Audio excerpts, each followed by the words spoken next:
Good afternoon, everybody. Welcome back to 22 Panels. My guest today for the fourth time, I think. Fourth I or think you're a third. fifth timer I'm yet. not sure.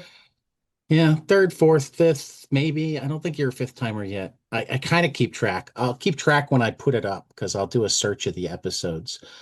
Is Meredith McClaren. Hello. So good to see you again. Good to see Uh, you as uh, well. Congratulations on your part of an Eisner. I Um, know, I have one now. I'm waiting to get it in the mail so I can make it do the spinny thing. Yeah, it was actually my favorite part of that issue, and that was a really good issue. Oh, But thank you. I y- keep kind of being sideswiped by that issue because I did my comic. I think I pitched like three different stories, and that's the one they stuck with. Um, and I was happy enough to go along with my art and doing the story and everything like that and getting it to them. And then I forgot about it for a while. And then the comps came in. And I'm like, oh, my comic's here. And flipping through it, it sort of fell out of my brain that this was an absolute Batman comic. And so I'm like, oh, it's a two-page spread of somebody's shit being wrecked. It's like, okay. And then my cute comic in the back. right, right. Yeah.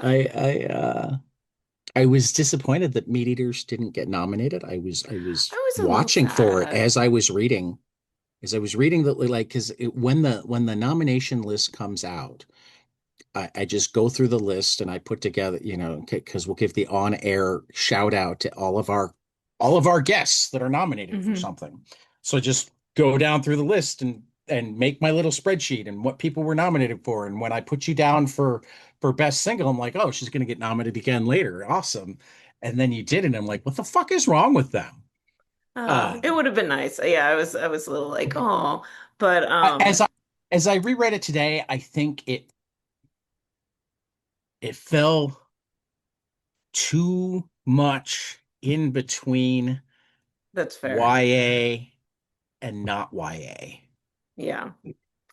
I was happy to see though the book that I've been telling everyone, I'm like, if you like meat eaters, you'll like this book.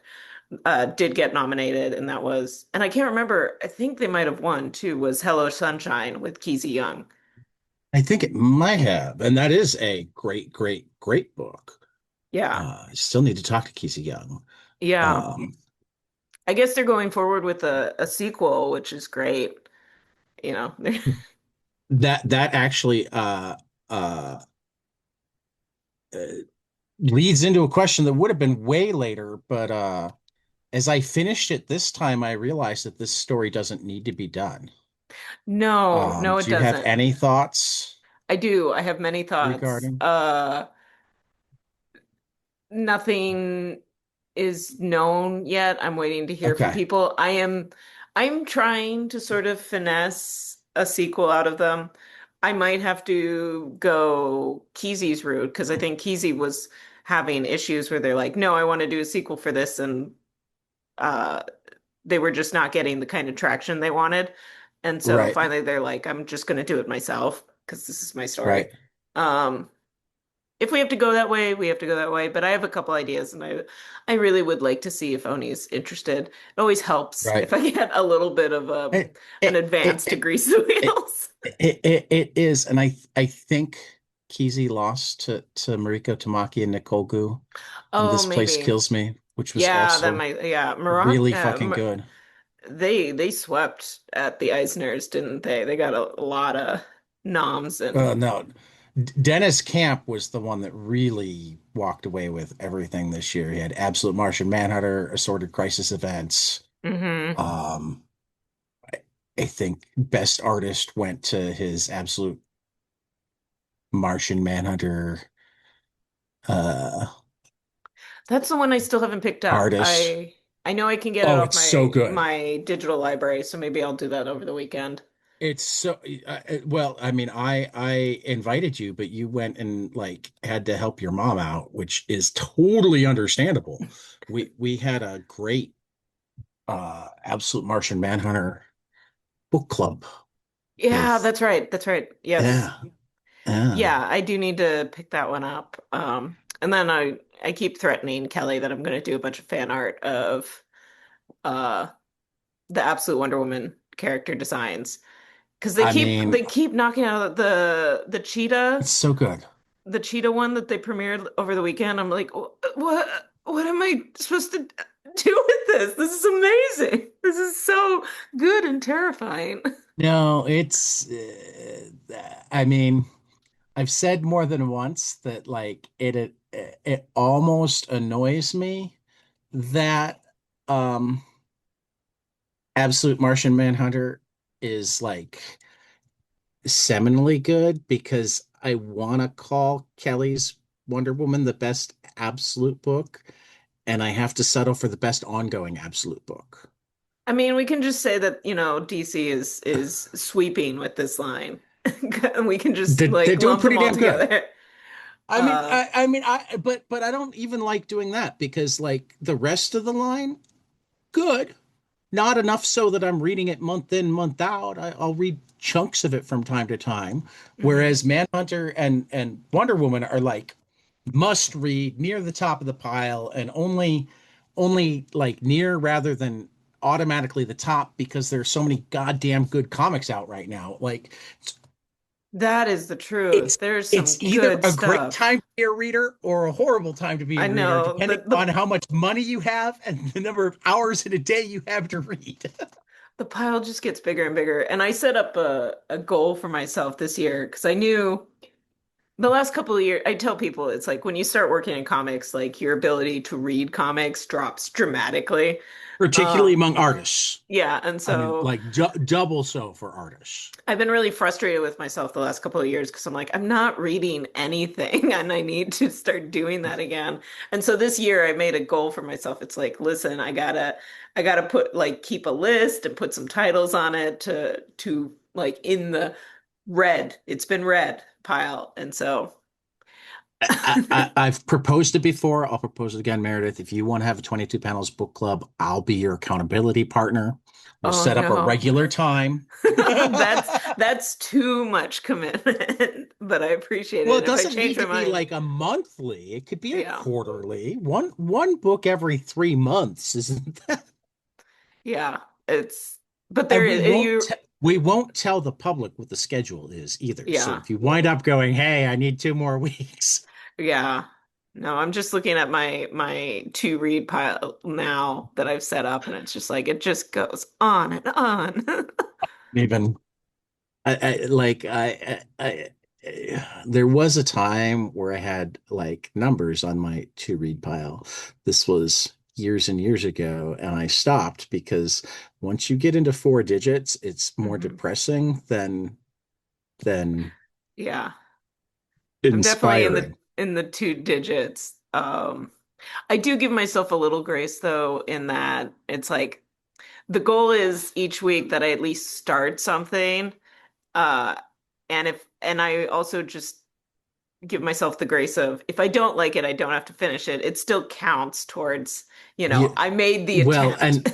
and I'm so proud of you to be able to do that because I have a lot of trouble with that whole Yeah, not not finishing. finishing. Yeah. Right. Somebody, I want to say it was Guillermo del Toro, and he's like, why would you give yourself homework? Like, if you don't like it, stop.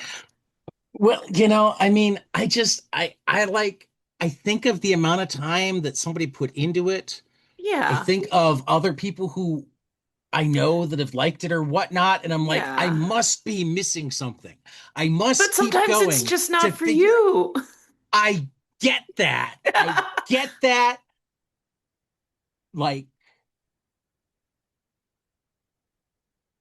theoretically, I Mhm. get that. No, no, it's I hard. very rarely get that when it's in my hands. Yeah. I think there was one comic where that did happen for me, where I sort of went, I must not be understand. I have to finish this. This will all make sense at the end. And I won't say which one it Right. was, at least on recording, but it was like by the end of it, Right. I'm like, uh, I have missed something. Like this Well, wasn't I for mean, me, or this is I'll put it vibes out in the based. I'll put it out in the ether, just because like maybe it'll be what convinces him to finally come on. He can explain it to me. I mean, I haven't like asked him or anything because I don't know how to get a hold of him, but like I want to like Chris Ware so much more than I like Chris Ware. Mm, And I keep going back to it because yeah, so many people love Chris Ware. And I feel like I'm right on the edge of it unlocking. yeah, yeah. But If I it never just turned the Rubik's Cube this way, right. Right. yeah, I'd get it. No, I had a lot of properties where I'm like, people seem to really like this and I don't understand. I think I tend to look at that though as like an advantage rather than a disadvantage because it's like it means that when I do like something, I get totally sucked into it and like it'll just eat months worth of brain space. And so I'm like, That's fair. this is probably like a defense That's fair. mechanism I where get it's that. I like, get that too. I get that too. If I yeah, really it's like something before long, I'll have like you sold me on your creative own at your table. Oh God, why can't I remember the name of uh so many books of yours that I've read now, Meredith? there's hinges. Hinges. Okay, You yeah. sold me the first book of Hinges at your table Yeah. way back when we first met. Yeah. And like I think I read it that night and bought the second one from you the next day. Yes. Yes, I And remember then this. you were either out of the third or I forget, but like I think by the end of the week, I like, and I already knew I liked your work, but by the Yeah. end of the week, I'd like tracked down everything that you'd ever put out into the ether, Yes. Excellent. Yay. gone Uh, through your entire like Substack back catalog, or not yes. Substack, Patreon. Yeah. So I get that. I get that. Yeah. I can fall into that. Yeah. Um, let's talk meat eaters though, because Sure. Of course. when we talked last, you teased meat eaters. I think I'd seen the Yeah, I first think it page and had already just, fallen in love. yeah, I think it was like a month away from coming out or something like Something that. like that. And we had a couple other things to talk about. So like but I remember and I like every time I reread it this morning and every time I just like this first page, if only because it's the type of thing that I just never see in comics where you changed the focus. Focus. Yeah. I know. Between I panels. love it when other Like people from do right that. there, it's like, oh my God, this is cool and amazing. Yay. Um, and then it only gets better. First, give the front counter pitch, and then I'm going to ask all sorts of questions because I understand more and less every time I read it. Yeah. Okay. So the elevator pitch is Ashley died, and that sucks. Unfortunately, she had to get up the next day. But does it suck? It doesn't seem to have made her life worse. Oh, that is a good question. Nobody's posed that one before. Um, it certainly raises a new bar of complications for her being That dead. is true. That is true. Yes. But seeing as her biggest complication previously was, I want to get out of this small town and I don't know how I'll do it. And now she essentially has superpowers. So once she's ready to walk away, she can. I don't think, yeah, I think for her personally, in her frame of mind, it doesn't feel like superpowers. It just feels like more work to do, you Yeah, know? that's now. Yeah. Now it feels like more work. Yes. But it's also like specific work. I mean, I see her like and admittedly, we don't get to know her before she's dead. Yes. But I see like this near burnout teen that has like just a little bit of a plan because she's bored as shit in her teeny tiny hometown, so much so that I don't even want to be friends with people because they might keep me here. Yeah. Um, suddenly go, oh wait, there's a reason to live is a weird word to use when she's dead, but It there, does, you know, there's a purpose to moving around. I was about to say a purpose to breathing, and then I remembered that breathing's another thing that she doesn't do yeah. anymore. I think I think it offers her just enough of a change that she's like, okay, I have to. renegotiate things. And Right. that introduces her to the new things that can put her on the Well, path of figuring things out. I think also she gets to choose some responsibilities, whereas previously they've been foisted on her. She's been the latchkey kid with the mom. You don't get a ton of her life, but you can extrapolate a ton. Yeah. You know, she talks about having been the latchkey kid since she was 10. She talks about like the older she gets, the more her mom's on the road. You don't even know what her mom does, but doesn't sound like she's home. No. Um, No. doesn't sound like there are other parents or siblings. It's just Yeah. I Mom and Ashley, and more it's just Ashley. But like that kind of having voice responsibility on you like blows. yeah. I mean, Yeah, it does. frankly, when that's the only kind of responsibility you have, even when you chose it, like the first time you live away from home and have to figure out things like, oh, I don't get to eat unless I buy food Yeah. and or cook food and or Yeah. prepare food in some other way. If you approach it with the right mindset, yeah, suddenly you're like, okay, I have agency now. Right. But for the But most part, it's like, wow, being responsible for myself sucks. yes. Why don't we have self-washing clothes yet? Yeah. This sucks. You'd think some inventor would have come up with self-washing clothes a long, long time ago. Yeah, and I think that is part of a lot of Ashley's struggle is just like the minutia of life and keeping yourself going is endless. And it's like and that's one of the big problems is this terrible thing happened to Ashley and she has Right. to still go through the minutia of life. She still has to do But, laundry. but then she gets a couple of werewolf children I who feel aren't like those are children also because they're foisted like, on her well, a they little, are kind of, but like kind of. She's she could have walked away much easier from the werewolf children. she could have I think something that I bring to Ashley that I recognize in myself is this mindset of as I've described it to other people and it's this mindset of someone has to do something. I'm someone. I have to do something. Yeah. I get that. I get that one. Yeah. I And just it's like, haven't I just haven't managed to apply it to myself. It's like well, yeah. when it's taking care of yourself, it doesn't have to be I have to do something. It's like someone has to do something. Oh, wait, do they? I'm the only one who suffers consequences if they don't. Yeah. Maybe Uh nobody has to do. that's not where Ashley's head is, I think. No, that's not where but where her head also is that I relate to a lot is like somebody else needs something. Well, I'm somebody. Yeah. Yeah. Um Because I mean, it's not her head's not there in terms of like taking care of her basic needs, but she doesn't take care of her social needs at all. Yeah. You know, I mean, even for the academic, even for the idea that she'll get out, like doesn't seem like she's thrown herself into academics in a way that's likely to get her that full ride that she has in her head. But Yeah. we don't see enough of it. I Right. mean, I can't say Yeah. that exclusively, but it doesn't feel like, In oh, my I head, must. she's an excellent student. In my head,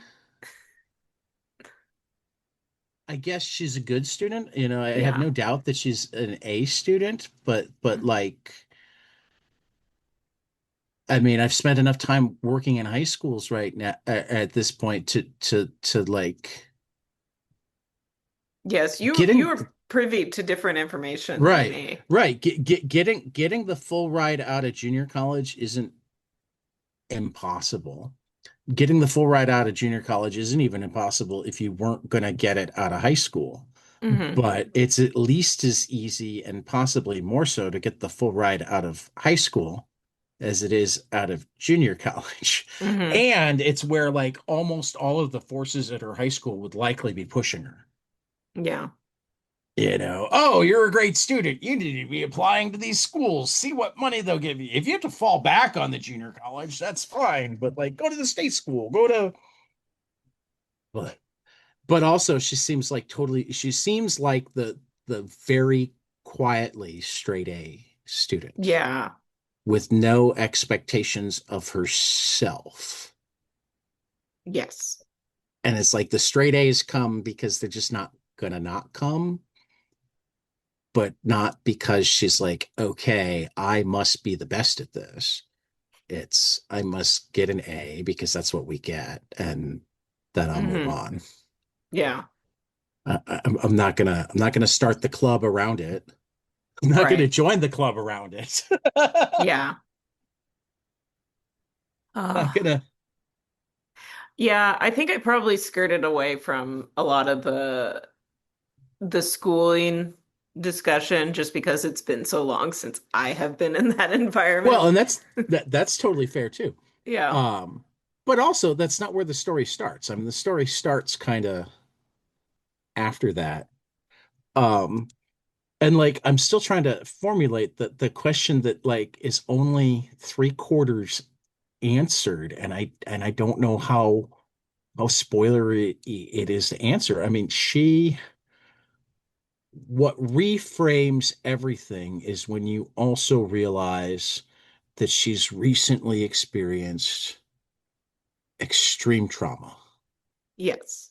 and not just I died trauma. Yeah. Yeah. The I died trauma is the way to set up for the whole thing. Oh, but like Yeah. when it starts to become more clear, it's like, oh, so we weren't actually really even seeing Ashley at the beginning because Yeah. we were seeing in shock Ashley, and not in shock because she's 70 degrees Ashley. Because like Yeah. if you really couldn't remember it all and there was nothing other than you dying, Yeah.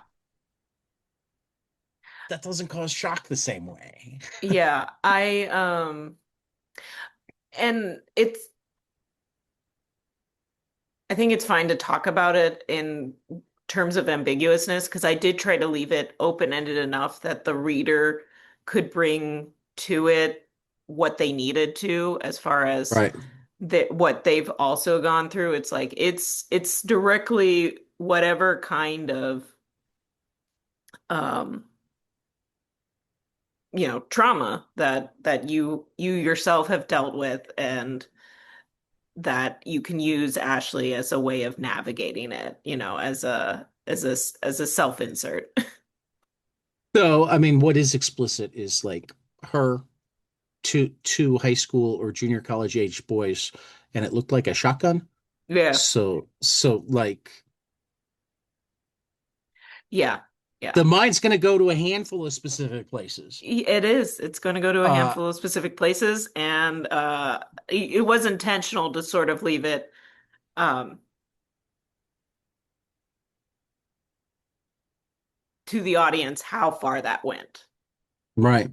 Um, and that actually is the question because it's part of the genius of this book, but also part of the part of this book that like I'm pretty good at like drawing dots together, Hmm. including like, okay, the creator was thinking this or this, and Hmm. like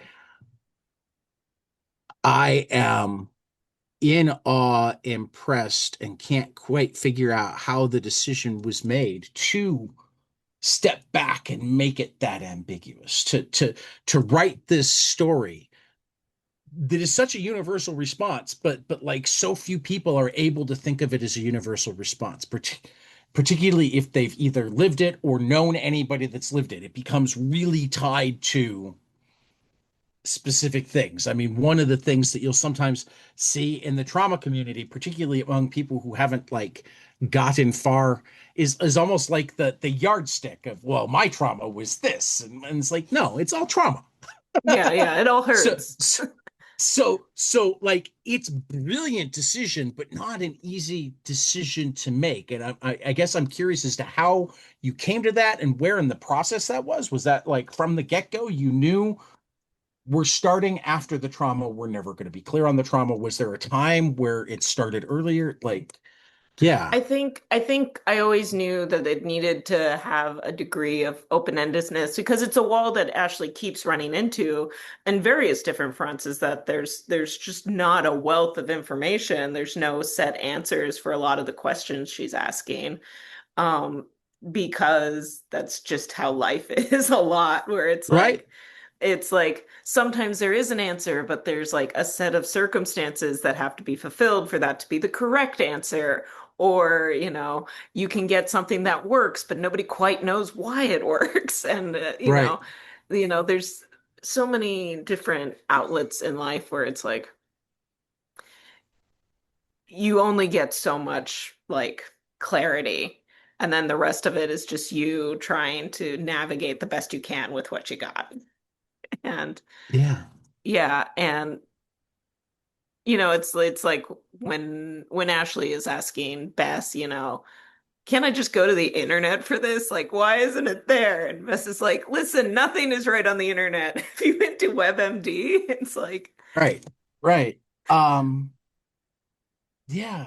I mean, I love that, but again, like, and I'm finding more of it, and or I like am attracted to it so much that I seek it out or remember it more when I see it. Like what I love about Meat Eaters so much is that every read inspires more questions than it answers. hmm Not just about the story, but about the world. yeah. Yeah, I And do. It's something that came up in Hinges too, where it's like I'm very interested in creating sandboxes for people, and in order for that to work, you have to give them little details for them to then extrapolate on. Like an audience is going to do that anyway for a book that they or a series or any kind of narrative they really like. But I do like sort of seeding stories with things that it's like you can take this and run with it as far as you go, you know? yeah. Well, I like the older I get, the more I realize that pat answers are generally bad answers. Um, like the more simplified the answer gets, the less likely it is to actually like be good. Yeah. Um, which is why I like things that are okay being complicated and messy. I Yeah. like things that are okay, like Ashley's a savior and Ashley's a killer, Yeah. you And know. Ashley doesn't think of herself in either of those terms. In either, she's uncomfortable with either Yeah. label. Yeah. There's Um, a somebody coined the term, I think on Tumblr of what is it? Virtuous, which is, I'm very much the guy who is here, Or it's like well, and I'm here to fix it, but I would rather not be. right. Well, and also like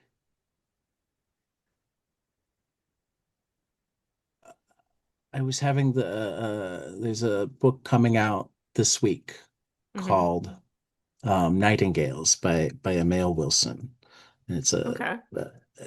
I was talking to him last week, and just in a nutshell, it's like a semi-memoir, but he made it from his sister's point of view, and like in the early 80s, the beginning of the AIDS epidemic, his father had had a coworker who was dying of AIDS, allowed him to move into their house, hmm and they kind of took care of him.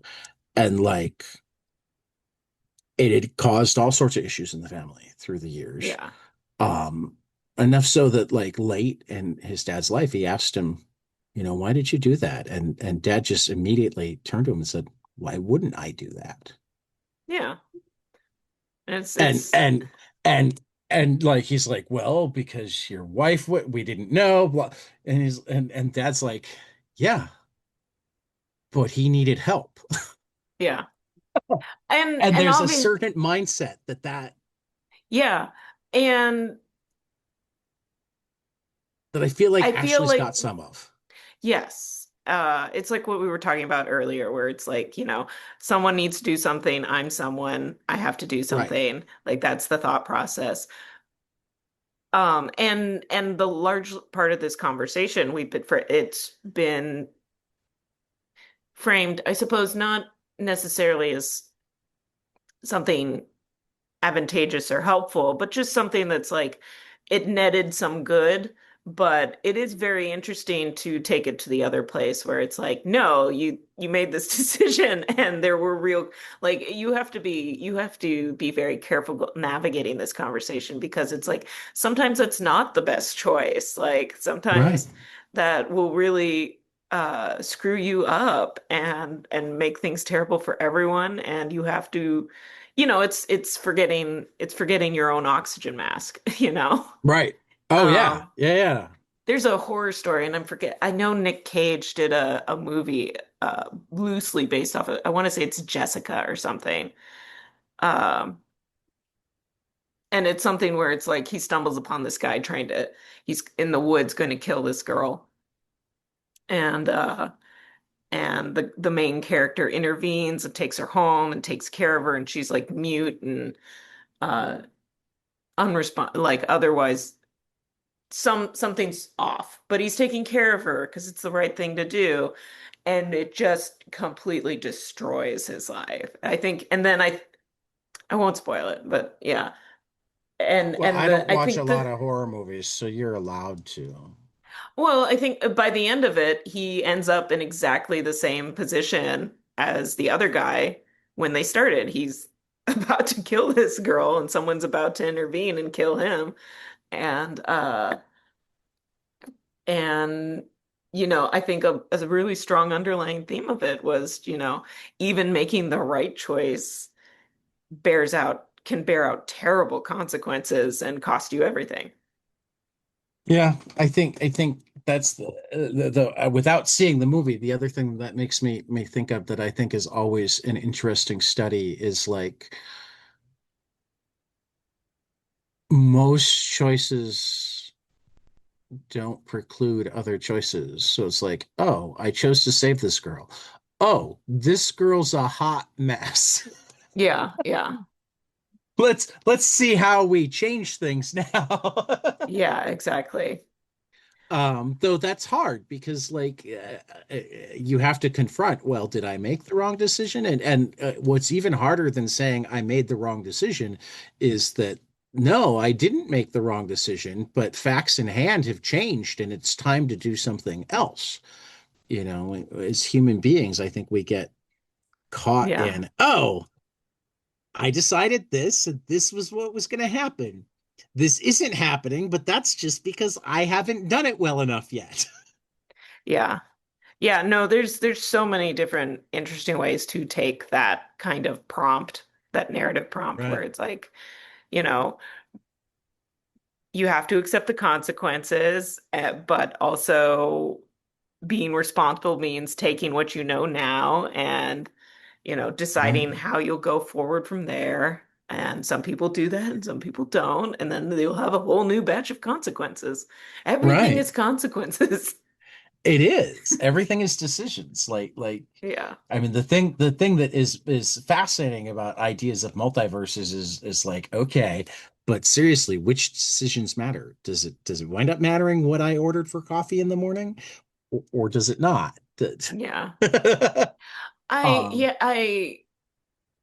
That is very interesting. I think I have a lot of multiverse fatigue at the moment, though, oh, I didn't. honestly. I didn't say I spent it.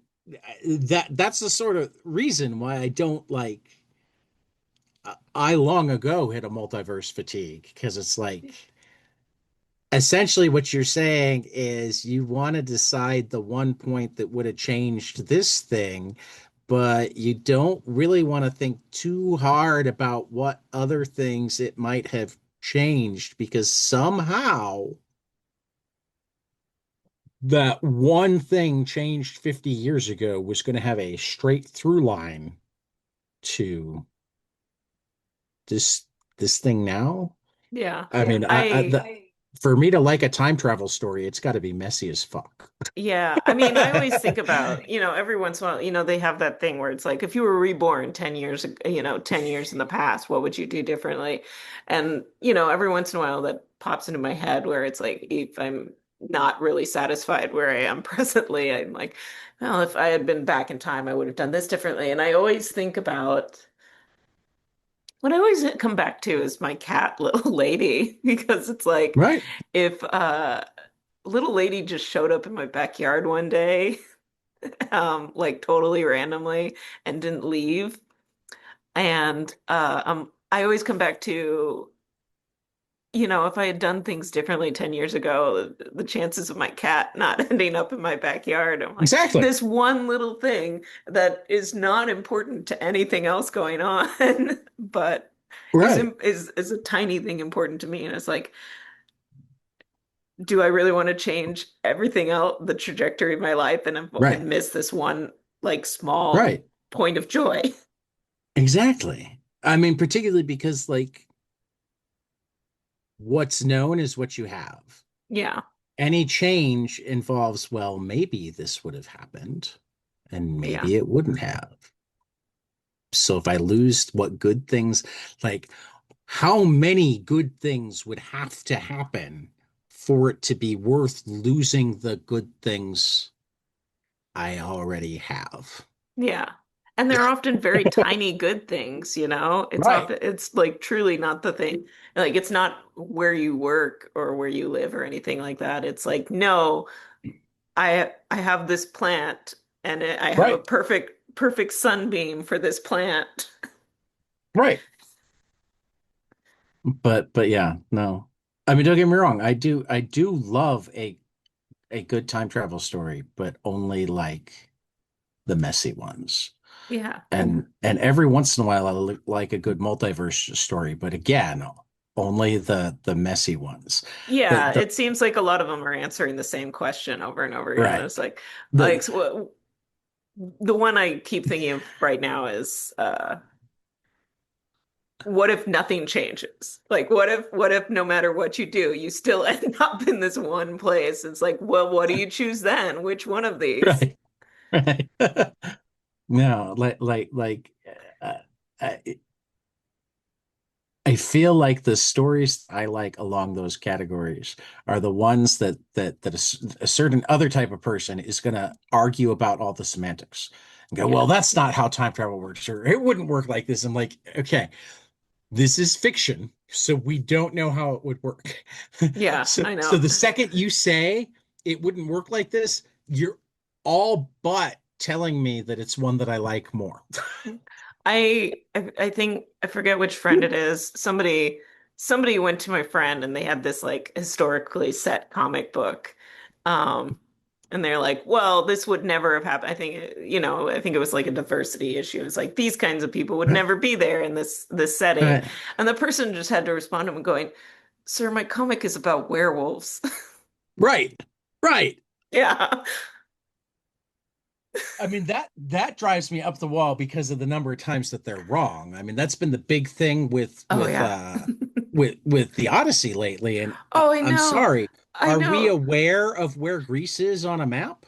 I know the what is it Heh, I forget. I haven't seen it, but I forget who was cast, and they're like, "Well, black people wouldn't have been in ancient Greece," and I'm like, "Are you what?" Nyong'o. Right, Yeah, right, right.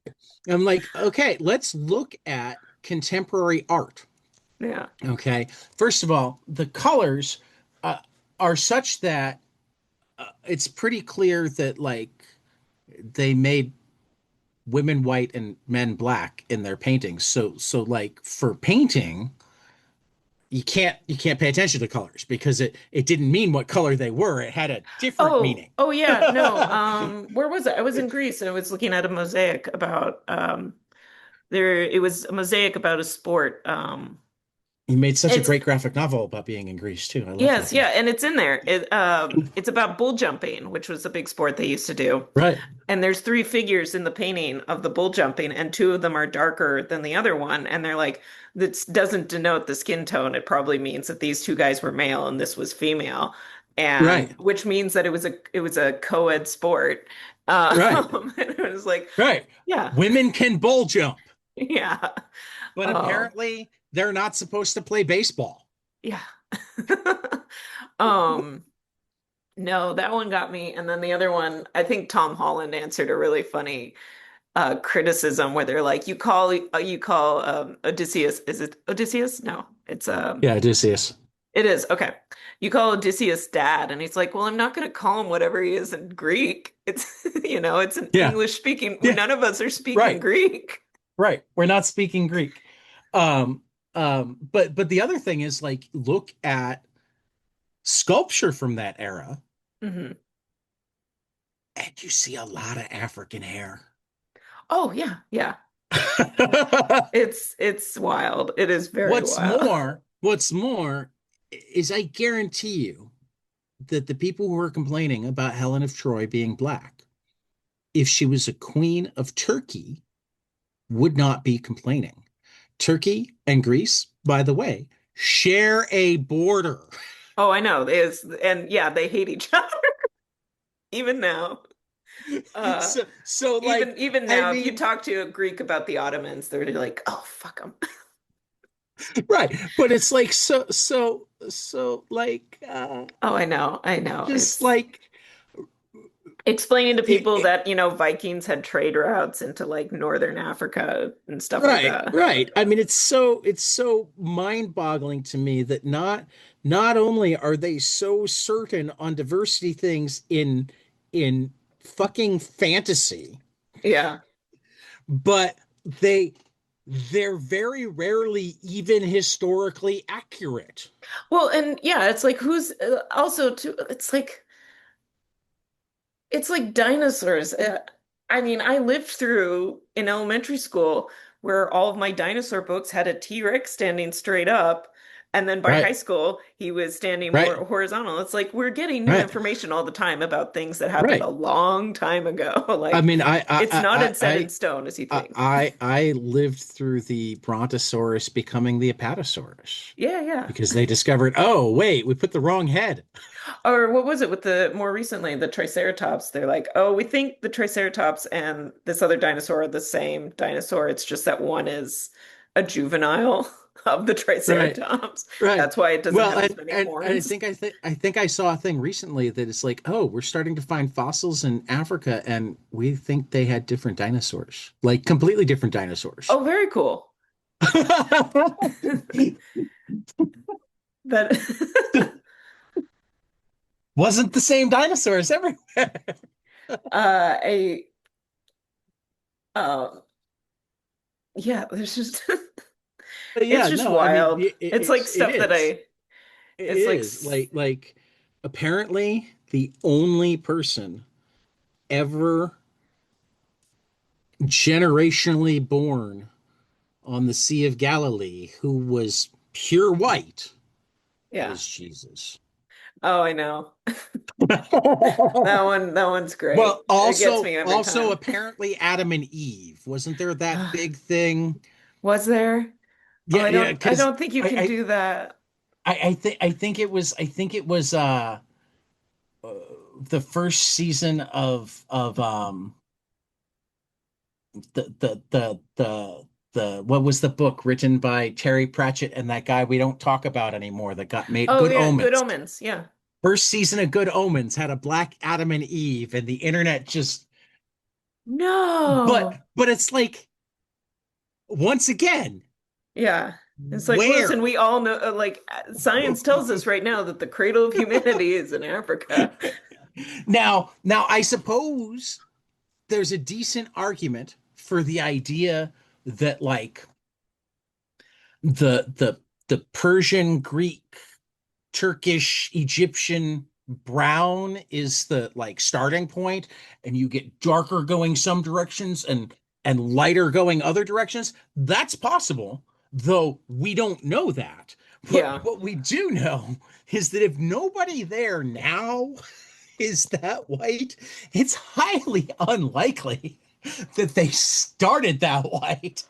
Well, and I Got don't to know. where I they think it's very interesting to me, especially living in the times that we are.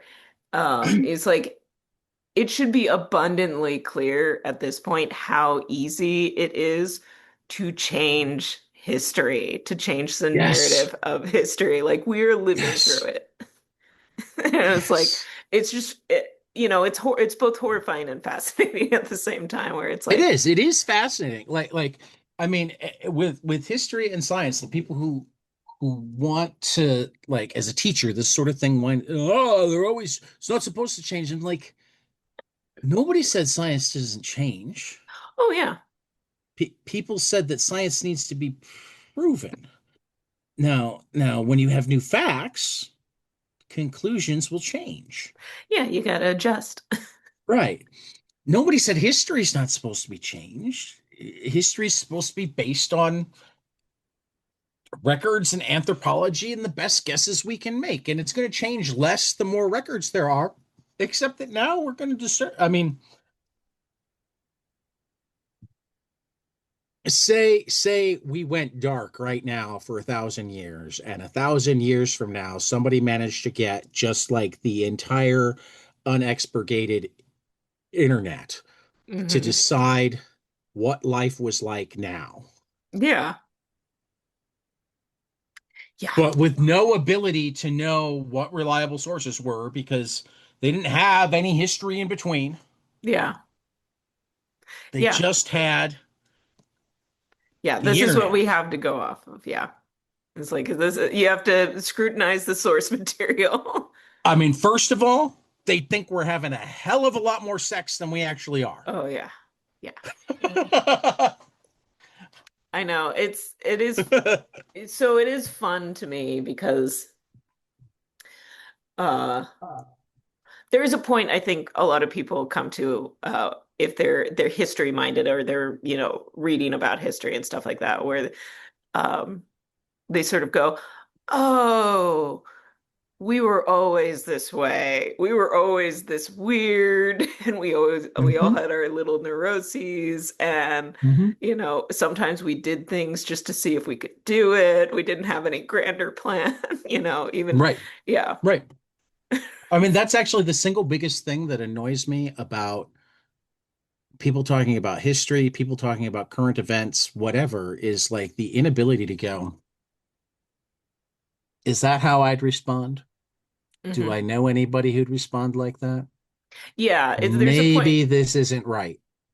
Yeah, there's a point where you have to look at all the great, you look at figures who are hoisted up in history, and you're like, I have to remember that this is just a dude. This isn't just a dude. He might have been Right. afraid of cockroaches. He might have been Right. really weird at a party, Well, you know. I just rewatched Doctor Strangelove, and like the way they talk about communists is so Hmm. similar to the way we love to talk about Iranians and Iraqis before that and Afghans before that. And I'm sitting there going, really? Really? You think everybody in communist countries just doesn't care Yeah. about their families? Yeah. Doesn't ca- Well, Will automatically be afraid and therefore cower and not retaliate if you attack them, because we definitely be like that, right? yeah. Who is it?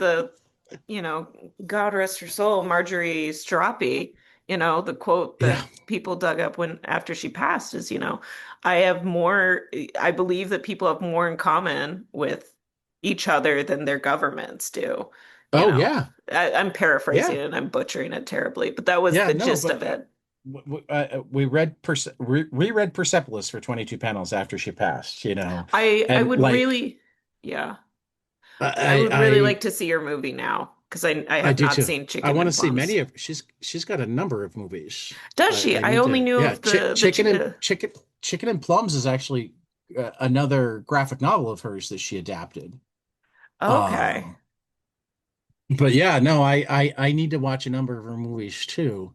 I remember looking it up at the time and going, "Oh wow, she really started making movies rather than making comics." Yeah, she pivoted a little bit. I mean, she But the one visually, that I everything I want to saw was beautiful. Yeah. the one that I want to see, just because it seems so really, that was a Mara Jane Satrapi. movie is there's one called The Voices, Okay.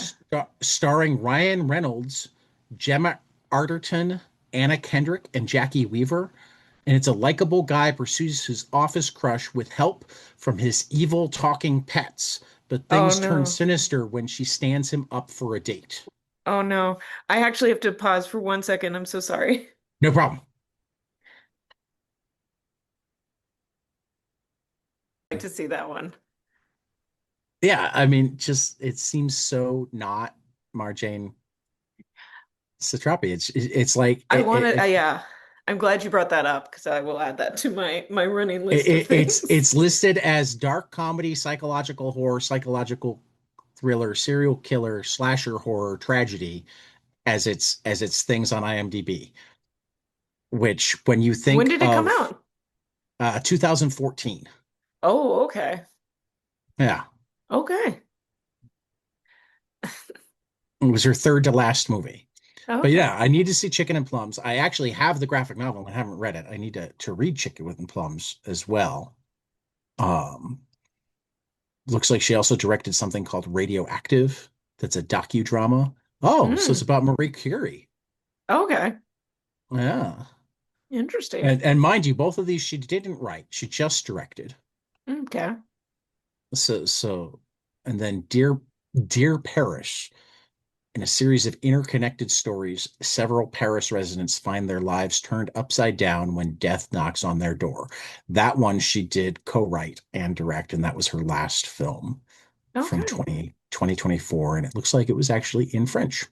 Okay. I will have to look up all of these now. So yeah. If you wind up watching them before I wind up saying, "Hey, I finally watched this, and you should really watch it," let me know because I'll put it higher on my list of.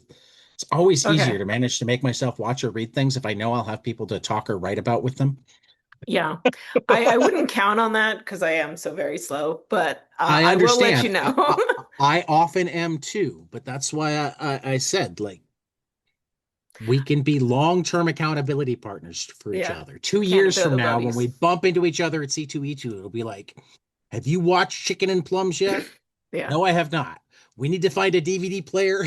I know. I know. It will exactly be like that. Uh, Let's go watch Chicken and Plums together. yes. Now, you mentioned, what is it, Doctor Strangelove. Have you seen the trailer for Digger? Haven't. I don't know. Digger, It's the new, it's Tom Cruise, and which is generally not a thing that it goes doesn't for look me, like but Tom Cruise. He's got a lot of makeup on. okay. Yeah, I can see John that. Goodman. Yeah. John Goodman, I do like. I watched the trailer, and the And trailer is Riz Ahmed, very, I like. Most yeah, powerful man in the world embarks on a frantic mission to prove he's humanity's savior before the disaster he's unleashed destroys everything. yes. I would, they don't give a lot away in the trailer, but I was watching the trailer, and the whole time I was like, this feels like a spiritual successor to Doctor Strangelove, like It truly. does. Um, And and then when actually, you were mentioning Voices, the other movie that came up was Stuffed, which I just found out about, uh, which is also not out yet, which is about like a taxidermist who wants to, they want to stuff a human, but they're like completely thrown off balance when somebody volunteers. It's supposed to be a horror comedy romance, I yeah, think. that sounds fun too. Uh, I finally have started to get back into movies, partially because my family does a weekly movie club where we pick a movie and we watch it during the week and we talk about it on Wednesdays. But a lot because I found enough people in the comics communities that have a much quirkier sense of what they like in movies than I was used to being around. So I've gotten better at finding the movies that nobody's ever heard of that I like a lot, even though lots of people I know are like, what? Yeah, yeah. I've never heard of this before. Yes. Or even after they watch it, they're like, what? Oh yeah. I'm like, what has happened here? I mean, Yeah. sometimes they're not, and that's even cooler. Yeah. Uh, I mean, one of my favorite recent movies, it was Too Many Davids in Comics, which is the one that does superfan promotion. David Hyde Hmm. recommended to me a movie called Ephus because we're both big baseball fans. And Ephus is essentially, and like everything I tell you, you have to kind of piece together throughout the entire movie because the entire movie feels like it could be unscripted, even though I'm pretty certain that it is, and is like just set across a long afternoon. Hmm. But essentially you have a beloved town baseball field where like there's been a beer league between like the hardware store and the factory and whatnot for many years is about to be the home of the new middle school, which will mean that people don't have to drive 30 miles to go to school in the morning, but it'll also mean that there's not a place in town to play baseball. So Yeah. you've got You're a losing the bunch. third space. Right. So you've got this group of middle-aged men, middle-aged to old men playing a game of baseball well into the night, like it gets to Yeah. the point where they pull their cars onto the field to light it. Yeah. Oh, that sounds really good.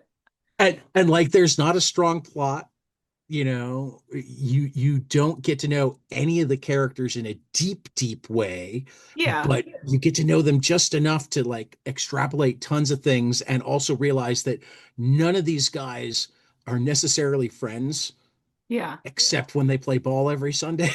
Yeah. No, it so, sounds like so there's this sometimes a sense of movie, loss and nostalgia and everything all rolled into one. yeah, sometimes a movie is not so much trying to say a lot, it's just trying to put you in a moment, Right, that is familiar to you, right, but it's very difficult to describe. right. Yeah. And that's kind of what the movie does. It's just Yeah, a I think bunch. because movies was also in addition to books, I'm like, I need to also watch a lot of movies because again, I had also fallen off. I think Right. of the So ones are you somebody who doesn't, what do you work in silence? Do you work to no, be, I work to noise, but because I only have the one monitor, okay, so it's like I don't have something where it's like I can look up and see what's happening. So everything that I'm listening to most of the time is documentaries or gotcha, yeah, gotcha. or commentary or something like that, news stories. Right. No, I So just had to to ask because a lot yeah, a lot of the artists I know who manage to stay up on movies, that's how, they just yeah, no, have the movie or the TV show running while they're drawing. I Mhm. need to have something where it's like surface level engagement from me where it's like, no, just tell me a thing.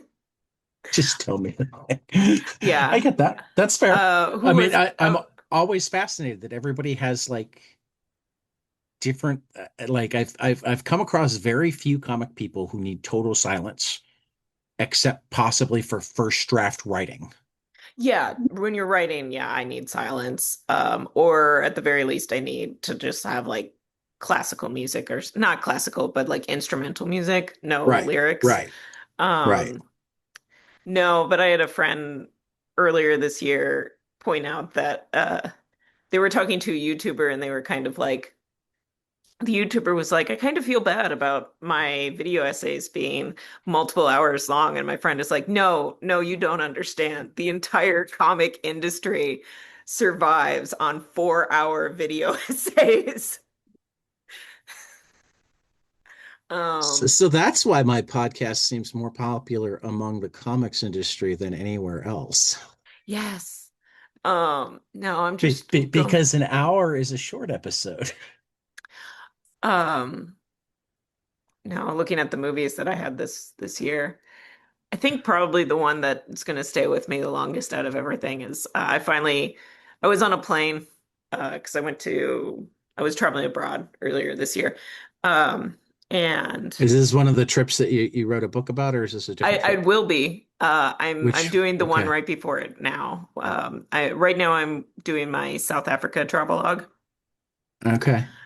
which Is the is Vietnam one out? Do I have the Vietnam it's one and not know I it? no, it's not out. It Okay. will be soon. It's coming out. Okay. I'm gonna make it available on World Tourism Day, which is end of September. Okay. I Uh, just knew that I'd been watching for it. So like if it was yes. out there somewhere, I would be sad that I Yeah. had missed it. No, you have not missed it. It's still getting put together. No, so I'm working on South Africa now. The one That that had to I have been an interesting trip. It was really interesting. I had a wonderful time. A lot of these times when I go into these places, it's like I have no expectation. I Right. have I have no idea what I'm walking into, which is great for me. Um, Right. but I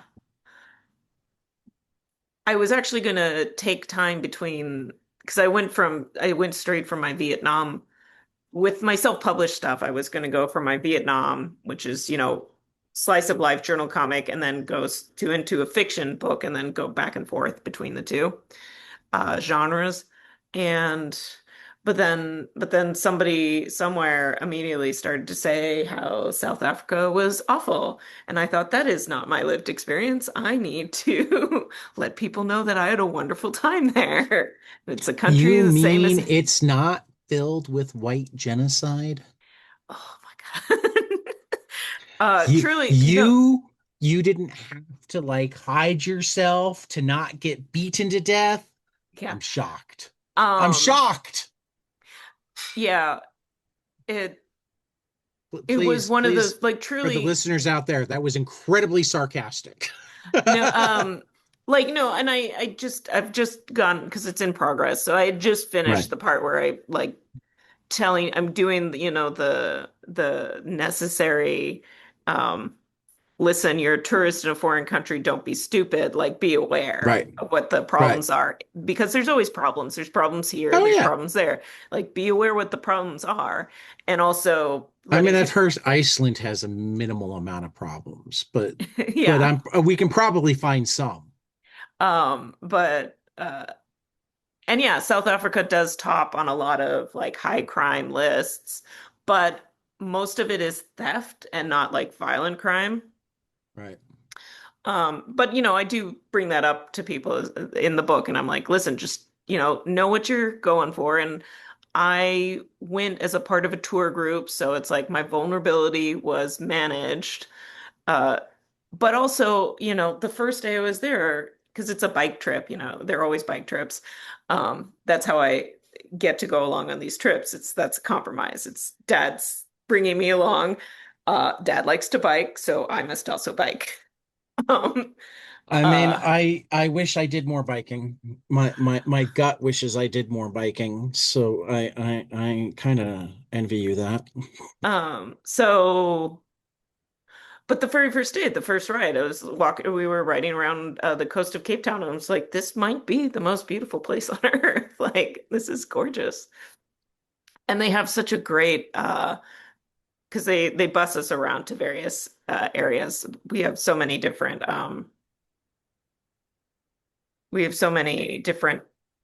sorry. God It's bless. okay.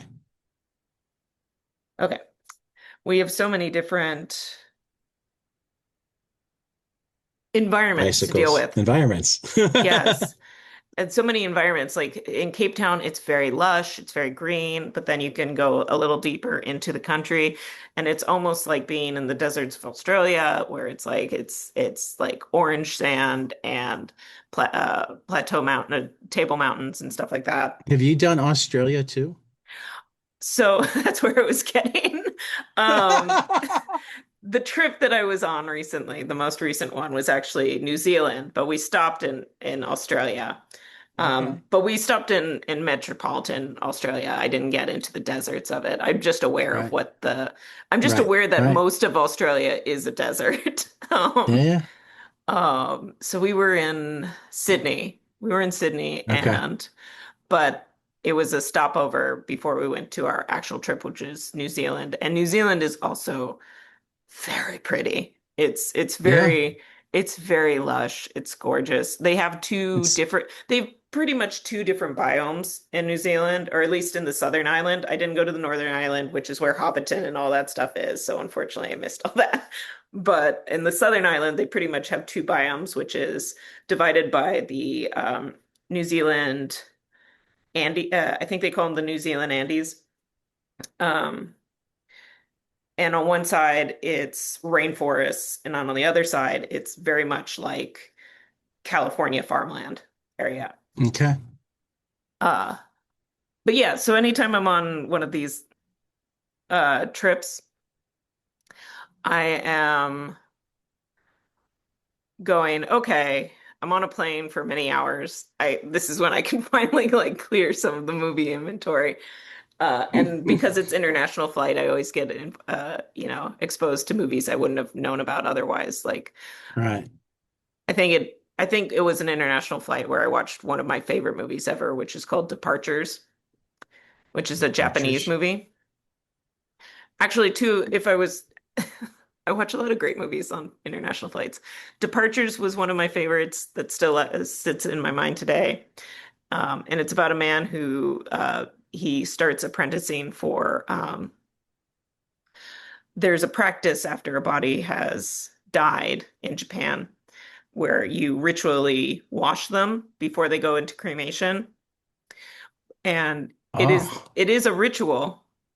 It's very important to them that this is done, but because you are handling a dead body, there's a lot of stigma attached to the job. And so it's like this one thing, it's in this paradox where it's like, um, is a necessary service, but if you were the one doing it, like you could get ostracized from society. Um, so isn't that always the way? yeah, and so that's a very good one. And then the other one I really also liked is called Laugh, Laugh, Laugh.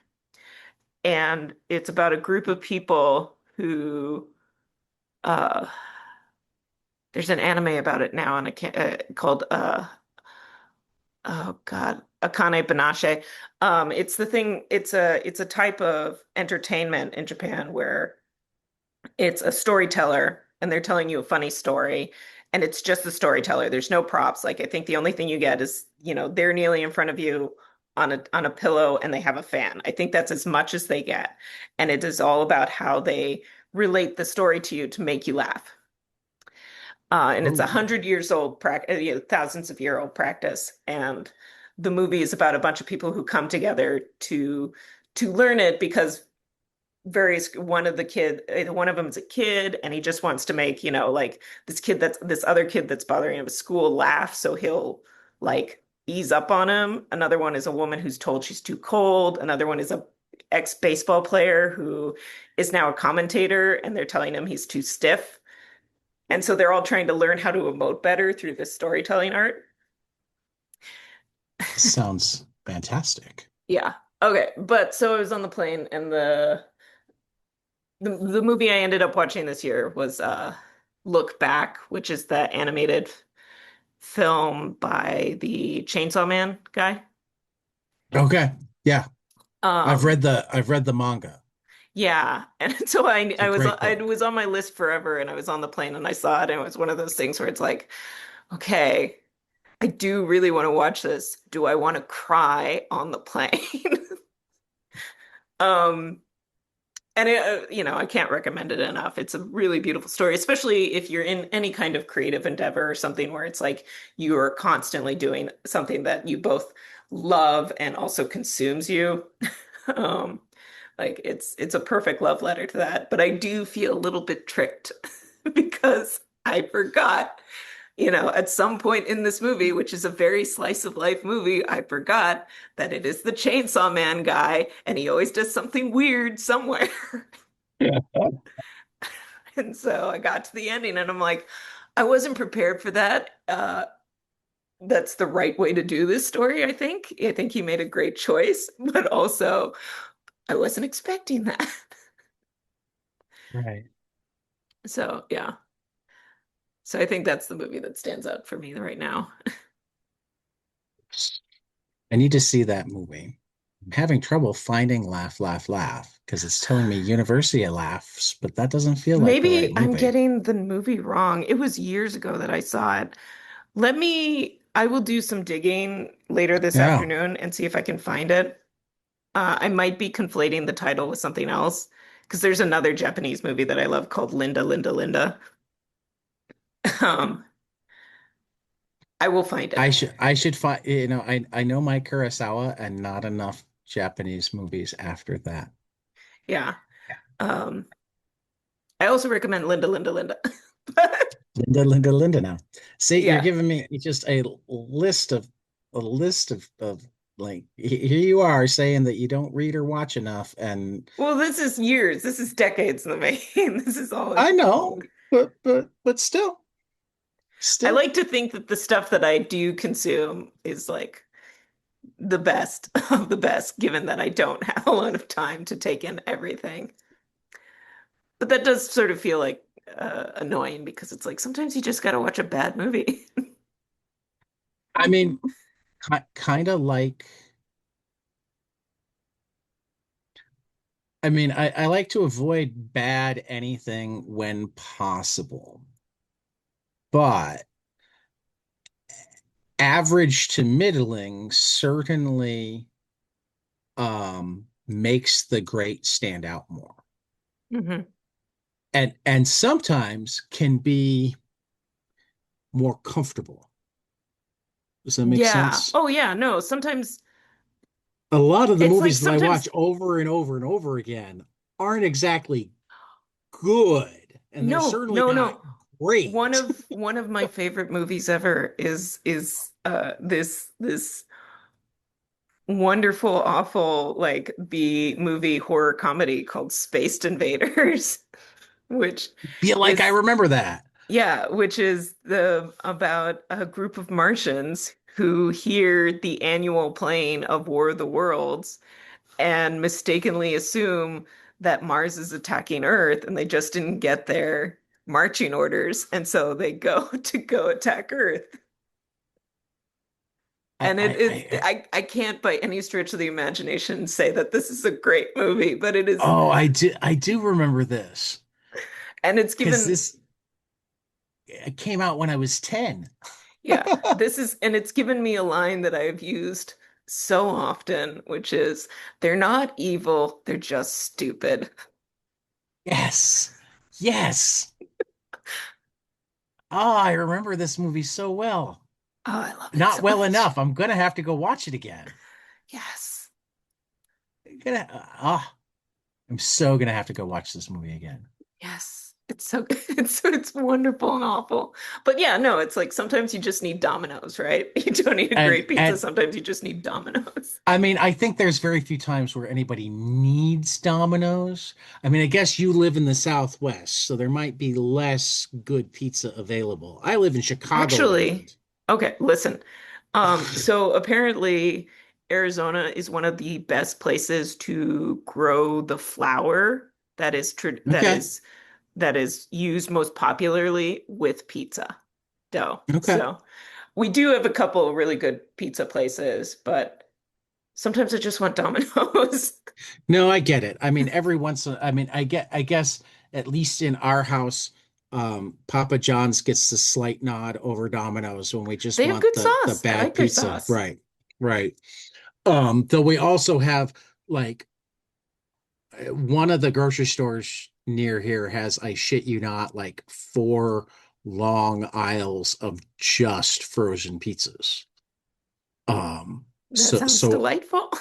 our options for cook at home are pretty superb, Yeah, and like therefore like both Domino's and Papa John's and the even less likely Little Caesars only happen if like we're either too broke or want delivery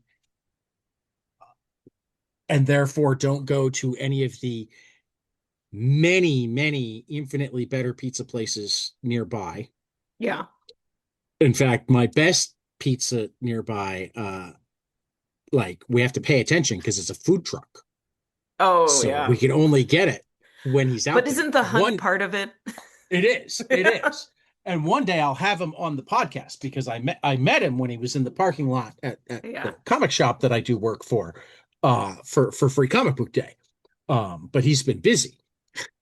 But yeah, he manages, like, imagine all of the different things that you love about all different kinds of pizza. Okay.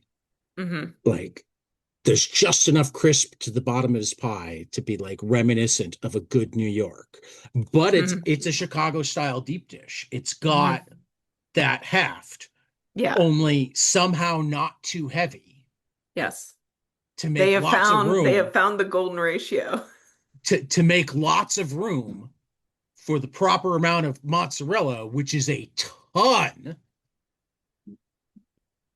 and then sauce that's not too sweet and Hmm. has just the right amount of tang, and the pepperoni is exquisite, Hmm. and he's got hot honey to put on top, to drizzle on top to boot.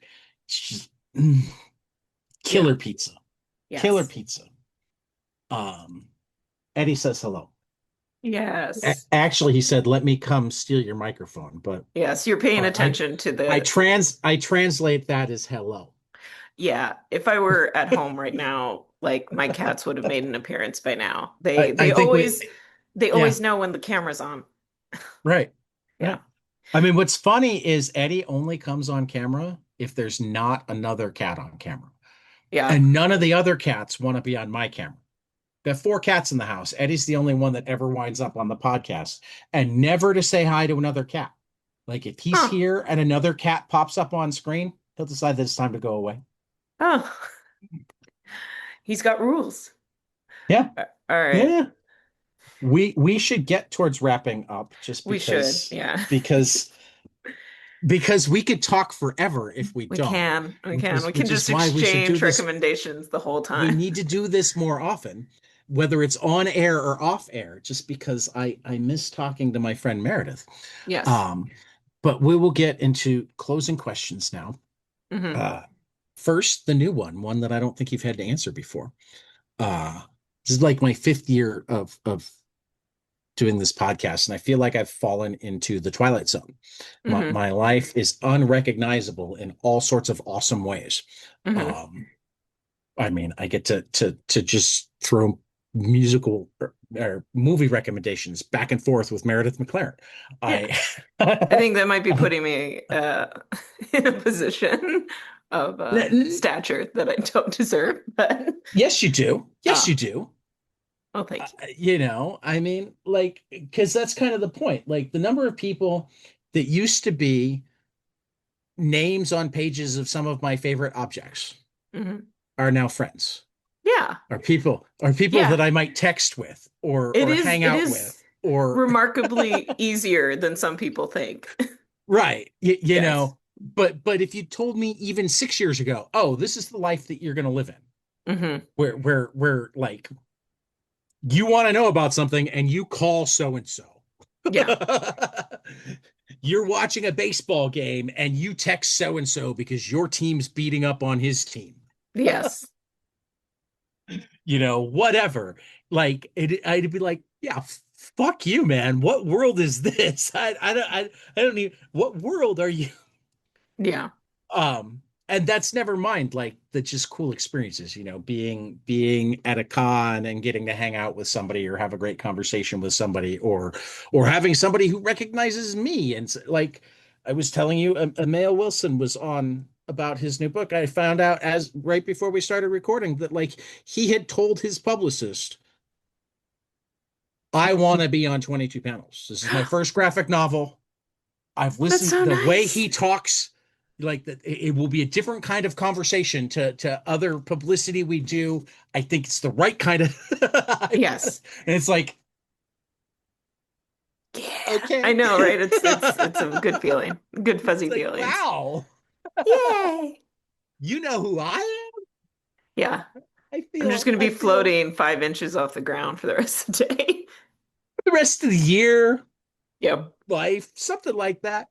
Um, but I find everybody in comics, everybody in the arts, really, but definitely everybody in comics has similar surreal experiences, similar things where they like pinch themselves and go, was that really me that got to do that, see that, hear that, Yeah. whatever? So I've started collecting those experiences. Tell me a Okay. surreal Meredith McClaren experience. A surreal Meredith McClaren experience. Um, does it have to be specifically comic related? I mean, ideally, one that you don't think would have happened if you weren't involved in comics, but I didn't say that early enough, so it can I'll accept it. Okay. I think there are two answers for this that come to mind. One of You can them, use them both. okay, so first one, I think it probably wouldn't have happened if I wasn't in the comic industry just because of the flexibility it provides. Right, I spent uh I spent the longest you could be in the UK without a visa uh in the UK. And it's like I looked it up and I'm like, this is how long you can be here without getting a visa. And right. so I went because I'm like, I can work from anywhere, so I'll do this. And I want to be somewhere else for a while. Um, and Scotland now has artist I visas saw if you that. want to. I mean, Yeah. I know a couple of friends of mine are emigrating. Yeah, I know a friend of mine who is looking very intensely at that. Um, I need to pick their Couple, brain. I mean, I could probably actually use their names because they've been very publicly emigrating on Instagram. Oh, I Taki know. Soma and Mike Avon Oming Yeah. headed to Yeah. Scotland.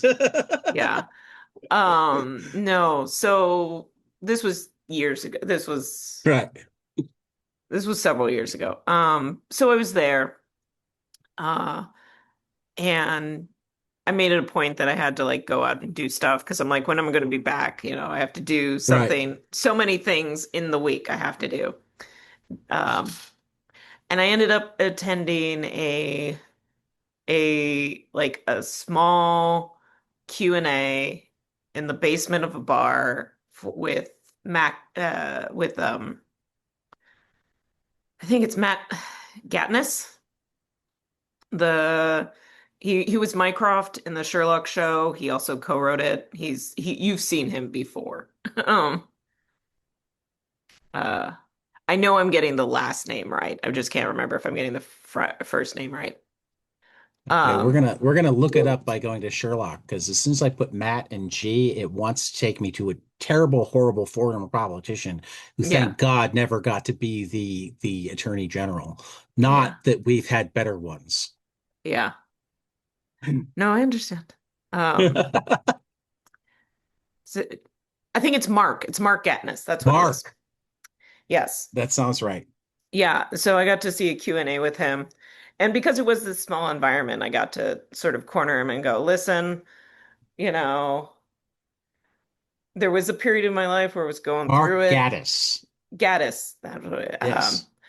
there was a period in my life where I was going through it, and I was just watching Sherlock seasons 1 and 2 on repeat for like 3 months. Um, because it was the only thing I could tolerate making noise around me for a while. And I just wanted to say this was I'm really appreciative that you put that out into the world. And then I had to scurry away immediately because I was about to cry. So there was that. And then the other one was as far as comics, it's kind of a weird one. So the very first year that I premiered or that I signed with comics, nothing of mine had been out and it wouldn't be out for another 2 years. But the very first book that I got a contract on was Helpless Savages. And that was Great book. yeah, and that was the very last year that publishers were in charge of getting artists and creators to San Diego Comic-Con. Okay. Every year since then, it's like get yourself to San Diego. Um, but that was the last year, It's and so I got why there are so many art dealers now, yeah, because then you can sign on with them and have them figure out your con stuff. yeah. So I went on Oni's invitation. And it was the same year that Scott Pilgrim was premiering. And so there was a big, Scott Pilgrim premiere party. Uh, The movie or the book? the movie. Okay, so big party rather than just big party. Yes, but I didn't know enough because it was my first year, and I think it was like the first Comic Con that I had also been to. Is like talk Oh about being wow. thrown into the deep end. Right. Um, or the first time I had attended as somebody who, like a professional. I Right. think I had been to San Right. Diego in high school previous to that, uh, but just as a fan and only for a couple hours. Um, so I was at this party for, Which means that you were there probably roughly the time that I was there, where it was still cheap enough and whatnot that only going for a couple of hours felt like a viable thing. yeah.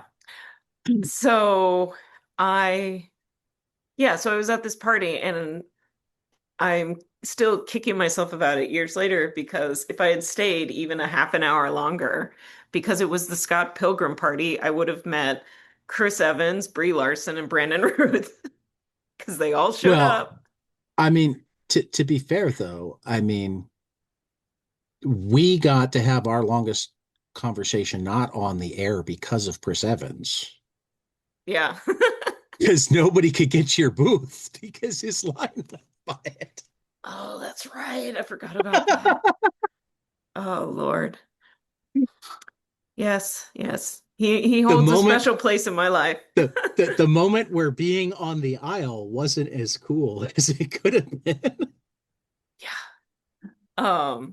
But yeah, so that was one of those things where it's like I can't believe I'm here, and also years later I'm like I can't believe I missed that because I'm so antisocial and I needed to leave.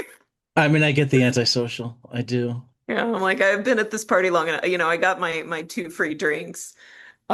It's dark and weirdly lit and loud, and I need to go now.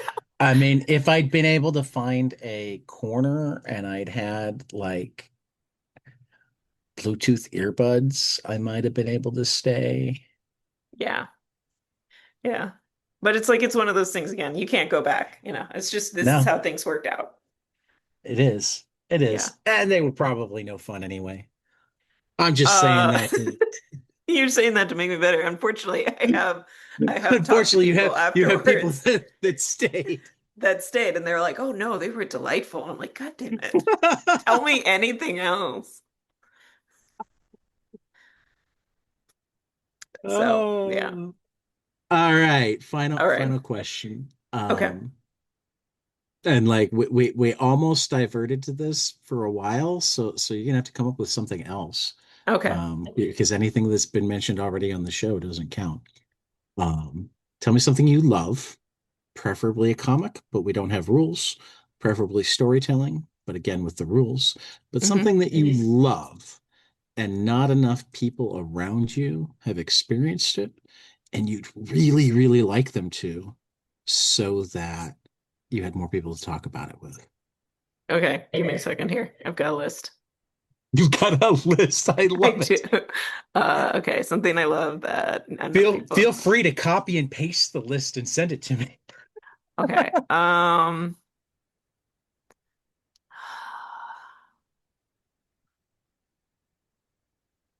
Okay. Uh, it's a subset of something that a lot of people love, but it is something they did that I don't think a lot of people talked about. So Netflix has the special One Piece fan letter short. It's a half an hour. Okay. Um, it's such a great love letter to the fans because it's about a bunch of people who are affected by the Straw Hat Crew, just Okay. because they take something away from their stories. Um, and it's just a really lovely thing to say, that Right. these people's stories have affected my story for the better. Right. And I love it's it. it's also beautifully animated. The animation team that they have on One Piece, I'm not caught up with. the most recent season, but everything I was seeing out of the Wino arc, as far as fight scenes, is just so beautifully done, and it was clear that it's the S- same people. So I haven't started actually watching the anime I mean, you can because start with the new one. They're gonna be, reboot the whole no, thing. I know that too. No, because I've been reading the manga. Yeah. I'm 700 some odd chapters into the manga. I'm mad at myself because it started when I was in high school. I was working at a comic book shop. I knew it was coming Right. out. I could see then that it was going to be a great manga. I started reading it, and then I fell off at one point. And it's like I'm sort of like, why didn't you just keep reading it throughout the entire Well, duration? Because then you'd be caught up by now. right, right. I mean, I will If say that only I could have known that it would have gone the 700 show issues. the Shoujo Jump. Well, no, it's in like the 1200s now. I I'm know. only a little more than halfway. Yeah, and Um, it's on my reading list now. It's like I but have to. the Shoujo Jump is like $3 a month for the app. Yeah, So I mean, and it gives you all of that and more. yeah, Like I'll be your One Piece partner too, because I yeah. was Tyler's One Piece partner until he opened a comic shop and fell off of reading One Piece. Hmm. Yeah, that happens too. Yeah. But no, the fan letter short is so beautiful to watch, and I really do like I will the have art to, direction on it. right. I think it's the same art team too. I just watched they released One Piece Heroines, which is also like a 20-minute short. I thought there was going to be more, maybe I'm wrong. Um, and it's different character designs, and it focuses on the females Okay. character of One Piece. So the episode that they have on Netflix is Nami focused, Okay. but even with the different character designs, it's clearly the same. Again, the same animation team. So it's like Yeah. I just like the fluidity of their movements. Yeah. Yeah. Yeah. Was there a second part of that question? No, No. Okay, that was the good. question. Tell me something you love Yeah, I that do. not I enough other really people have love experienced it. fan letter. So It's gorgeous. I'm gonna So, have to watch it. Um, so anything we should be on the watch out for you that's been announced yet, or am I catching you in between books? like I said, the Vietnam travelogue's coming out World Tourism Day, which I think is September 27th. It's self-published, so you'll just find it on my shop, which is meredithmclaren.storeenvy.com. It is And in fact September 27th. It's a Sunday this year. okay. And then uh I am working on a book. It's been announced. It's called The Rift, but it nobody should expect anything until 2029. So That's the way it sometimes works. Who is that that with? one is with Little Brown Young Readers. Okay. And then anything else that there are several other balls in the air. I just don't have any confirmations for them. I'm always And trying to make and three all other sorts things of happen. yeah, all sorts of fun things on your Patreon. Yep. Um, I enjoy, I don't interact as much as I probably should, but that's mostly because I don't feel like interacting with any of the other lurkers. So like if Yeah, I have that's something, it's like I'll shoot you an email yeah. rather than put a It's all comment. right. Don't worry about it. Particularly Like because you've got at least that, or do you still, I mean, haven't paid attention in a while. The last time we talked, you had one guy that had like liked every single post, just that's like not unusual. automatically. Yeah. That's not Okay. unusual. You do get people sometimes where you're like, suddenly there's a lot of activity, and then you realize it's someone who's liked every single thing you did. It's like, oh, I'm glad you found me since you clearly like Right. my stuff. Right. I mean, I get that because like every once in a while I'll get the email that I mean, I could get a weekly email on like downloads and whatnot, and I barely pay attention to it because it's pretty much the same every week. And then some week it'll be like 1,300, and it's like, wow. And then I'll go look. It's like, oh, somebody discovered Yeah. the catalog. And I've got like 900 episodes. So rather than Yeah. the 400 that it would normally be, it was 400 plus some guy in South America discovering us and downloading everything. Yes.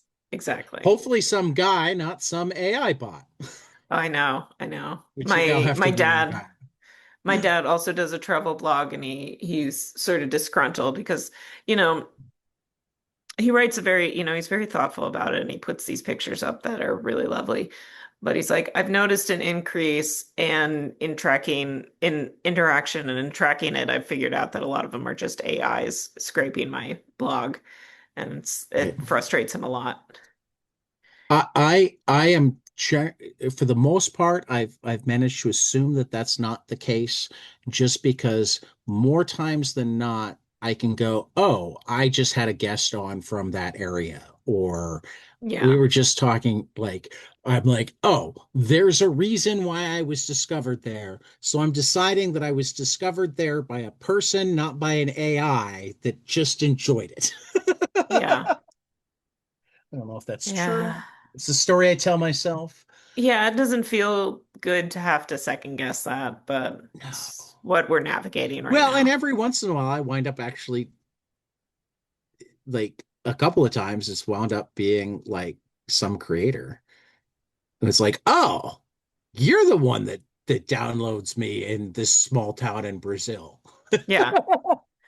And they're Listen, like, and yeah. you're the video SES that's making all of their work possible right now. Well, I mean, I don't do the video essay because that would require like video work. But I'm the one that they can have in their earphones. Yeah, exactly. So, Meredith, as always, an absolute pleasure. And Indeed.